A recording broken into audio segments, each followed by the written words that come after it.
दोस्तों, आप सब कैसे हैं? दोस्तों, हम लोग पढ़े थे फैराडेज लॉ।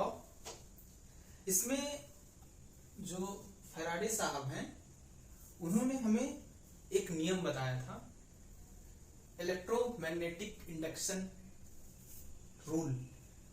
इनके दो रूल थे, इससे पहले वाले क्लास में हम बताए हैं फैराडे लॉ। तो हमको एक इक्वेशन निकल के आता है फैराडे लॉ में, E = -N d∅dt, और इसकी जो यूनिट होती है वो होती है वोल्ट में। ठीक है। फैराडे साहब का कहना ये था कि अगर आपके पास मैग्नेटिक फील्ड हो, फर्स्ट तीन चीज होनी चाहिए। फर्स्ट क्या होनी चाहिए? फैराडे साहब बोले थे कि आपके पास एक तो होना चाहिए मैग्नेटिक फील्ड, मैग्नेटिक फील्ड। ठीक है, मैग्नेटिक फील्ड होनी चाहिए। दूसरा फैराडे साहब बोले थे, दूसरा आपके पास अगर हो क्या, कंडक्टर हो या कॉइल हो।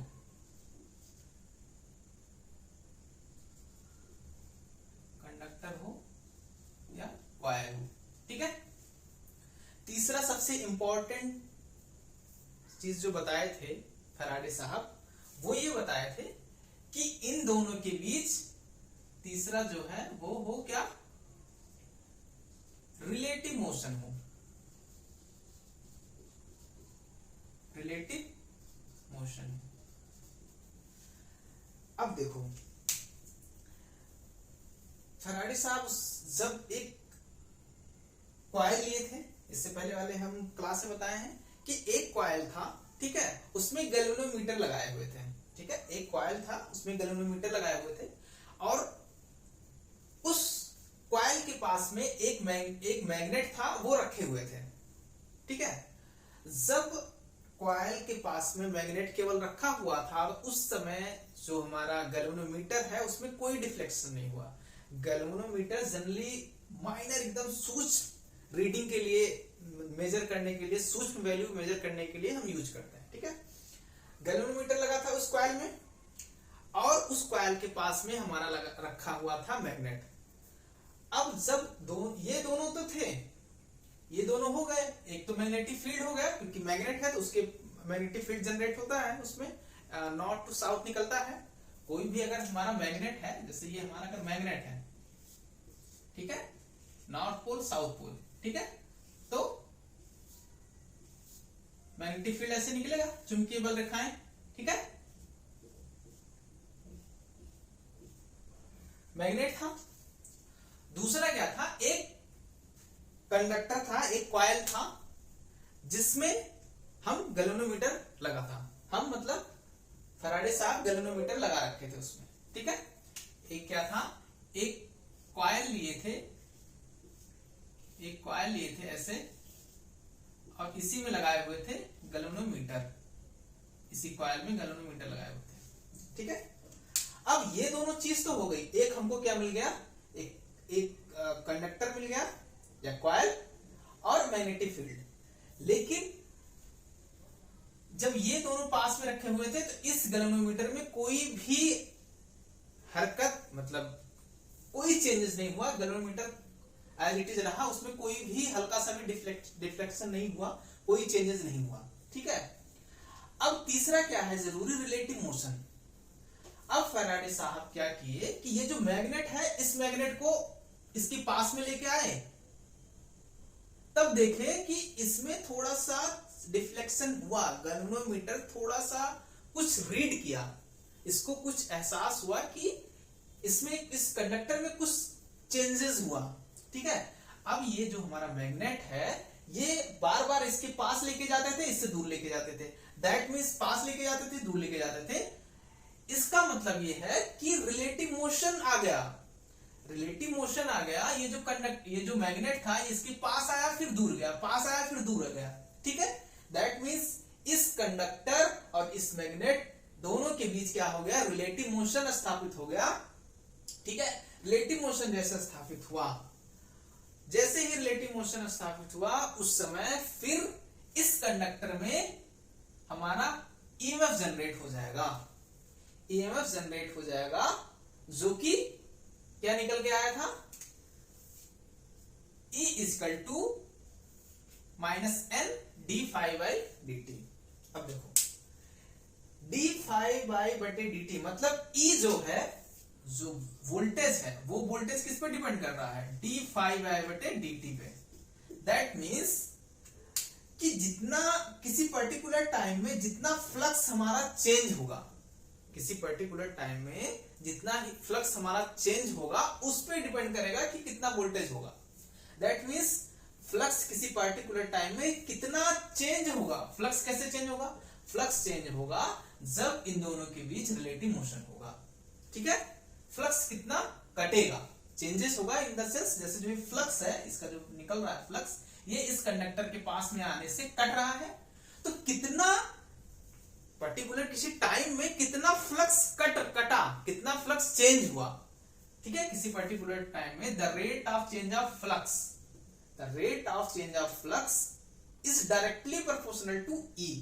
दैट मीन्स ये जितना बढ़ेगा ये ई का मान उतना बढ़ेगा। मतलब अगर फ्लक्स जो है बहुत जल्दी जल्दी चेंज हो रहा है, बहुत जल्दी जल्दी चेंज हो रहा है फ्लक्स, मतलब ये जो फ्लक्स है बहुत जल्दी जल्दी चेंज हो रहा है, कट रहा है, ठीक है, बहुत जल्दी जल्दी अगर चेंज हो रहा है दैट मीन्स ई का मान भी बढ़ जाएगा। ठीक है, दूसरा E इक्वल टू क्या था, N, E इक्वल टू एक क्या था, N equal to, that means इसको अगर हम प्रोपोर्शनल ले लें, E proportional N, N means क्या है, N मीन्स इक्वल टू है टर्न। ठीक है, टर्न मीन्स ये जो कॉइल है, जैसे एक इस कॉइल में एक टर्न बोलेंगे, एक लूप बन गया मतलब एक टर्न, दो लूप बन गया मतलब दो टर्न, तीन टर्न, चार टर्न। दैट मीन्स किसी कॉइल में या कंडक्टर कितना, अगर हम ये टर्न बढ़ा दें, प्रोपोर्शनल है, प्रोपोर्शनल में क्या होता है, जिधर जितना चेंज करेंगे सेम चेंजेस इधर होगा। दैट मीन्स अगर हम n बढ़ा दें, टर्न बढ़ा दें, तो E भी बढ़ जाएगा, n और बढ़ाएं E और बढ़ जाएगा, n और बढ़ाएं E और बढ़ जाएगा।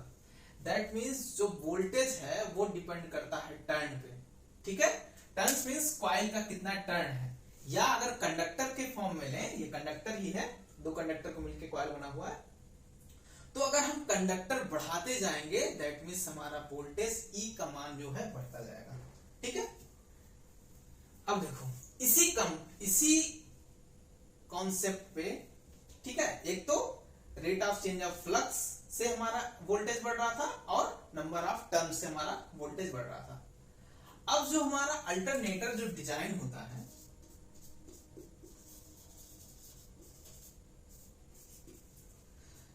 इंडिया में जो अल्टरनेटर जितने भी पावर प्लांट हैं, ठीक है, जितने भी पावर प्लांट हैं वो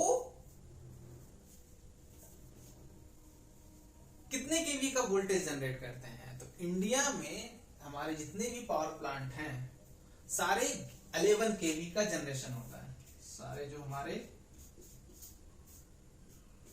पावर प्लांट हैं वो वहां पे जो जनरेशन होता है वो 11 केवी का होता है। ठीक है, फिर हम उसको स्टेप अप ट्रांसफार्मर लगा के फर्दर चेंज करते हुए हम लेके जाते हैं। ठीक है, लेकिन इसको हम डायरेक्ट 33 केवी भी जनरेट कर सकते हैं।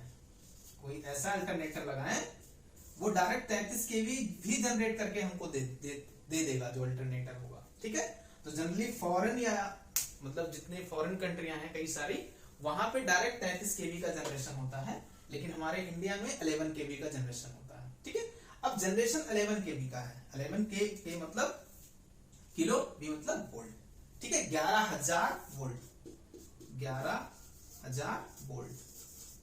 अब 11,000 वोल्ट के लिए एक तो rate of change of flux ज्यादा होगा तब ये ई का मान बढ़ेगा, या नंबर ऑफ टर्न ज्यादा होगा तब ई का मान बढ़ेगा। इसीलिए जो अल्टरनेटर का डिजाइन होता है, जैसे हमारा अगर अल्टरनेटर का देखो, किसी भी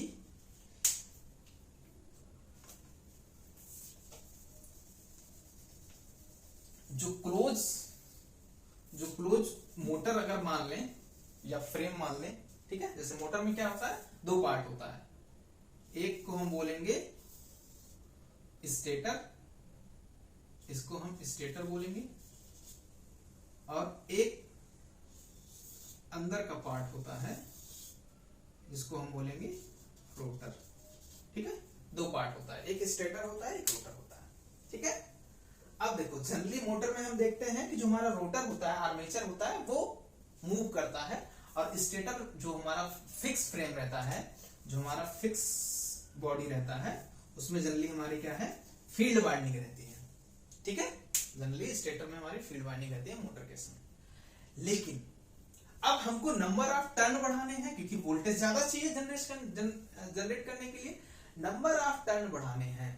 तो नंबर ऑफ टर्न बढ़ाने के लिए हमको कंडक्टर आर्मेचर में ज्यादा डालने पड़ेंगे।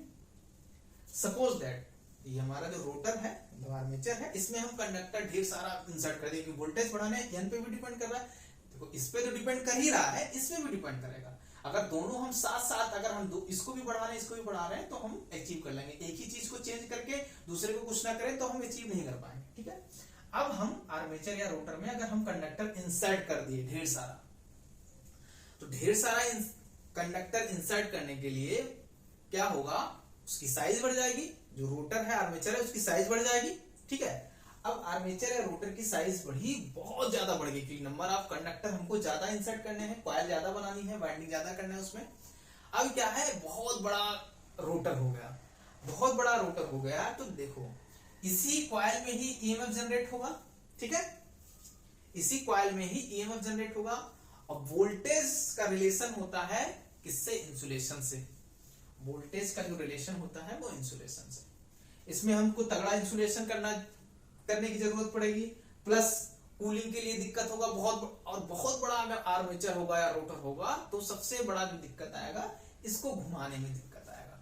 सबसे बड़ा जो दिक्कत आएगा, हमको रोटर को घुमाने में बहुत पावर लगेगा। जो हमारा जो बैकअप एंड है, जो रोटर को घुमाता है, हमारे अल्टरनेटर को घुमाता है, जितने पावर प्लांट हैं, अगर यहाँ मान ली डीजल इंजन हो या दूसरा हमारा जो हाइड्रो पावर प्लांट हो, न्यूक्लियर पावर प्लांट हो, जो टरबाइन है, टरबाइन के थ्रू ही अटैच रहता है अल्टरनेटर हमारा टरबाइन के थ्रू ही अटैच रहता है।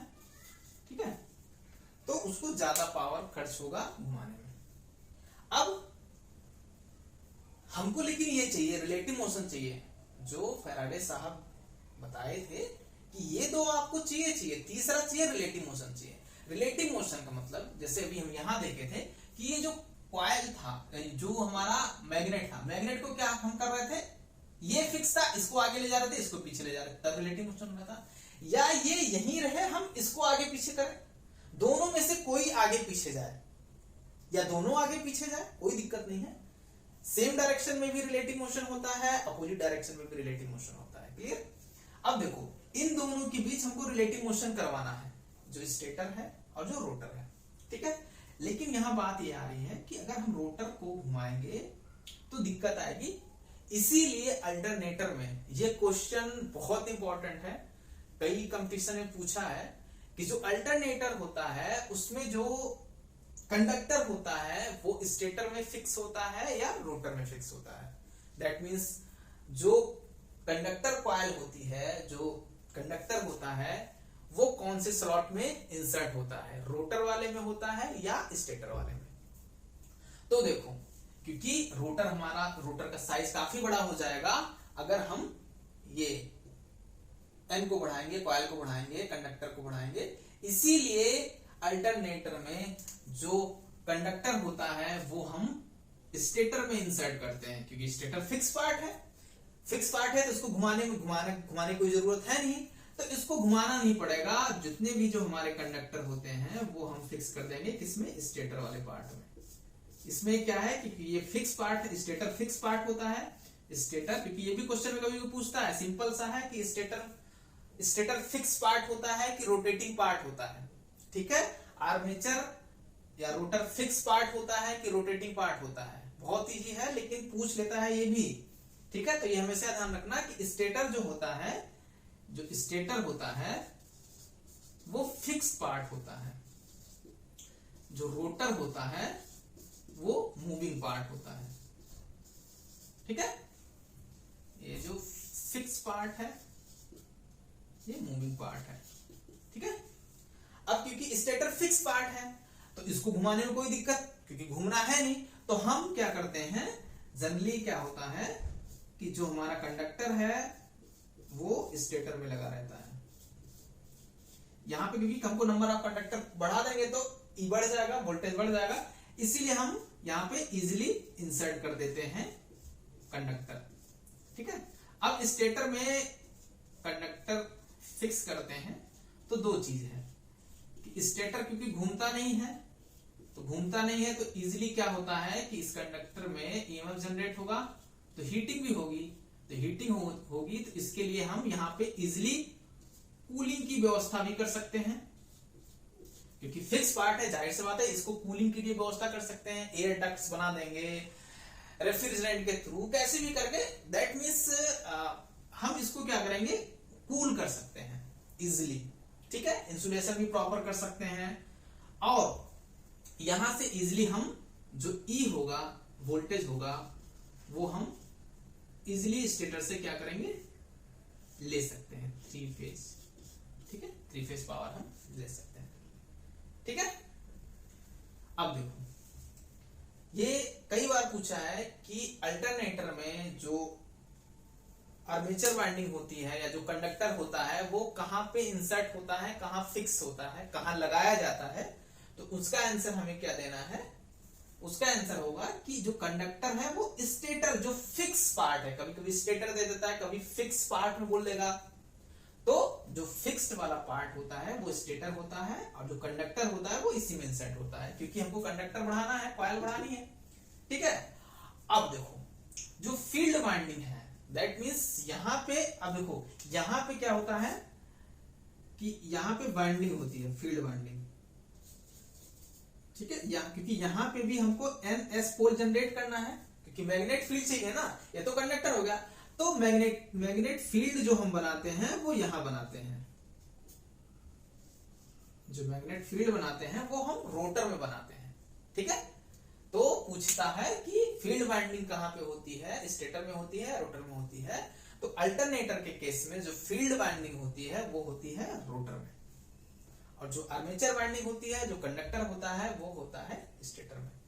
अब देखो हमको रिलेटिव मोशन चाहिए, तो अब चाहे हम इसको घुमाते, आर्मेचर वाले को, कंडक्टर को, चाहे फील्ड वाइंडिंग को घुमाते, तो हम क्या किए, फील्ड वाइंडिंग को हम, क्योंकि इसका साइज भी छोटा रहता ही है, क्योंकि इसमें ज्यादा कुछ चाहिए नहीं होता, एक हमको केवल मैग्नेटिक फील्ड जनरेट करना रहता है, क्योंकि बिना मैग्नेटिक फील्ड के फ्लक्स कटेगा ही नहीं कंडक्टर से, तो इस कंडक्टर में ईएमएफ जनरेट ही नहीं होगा।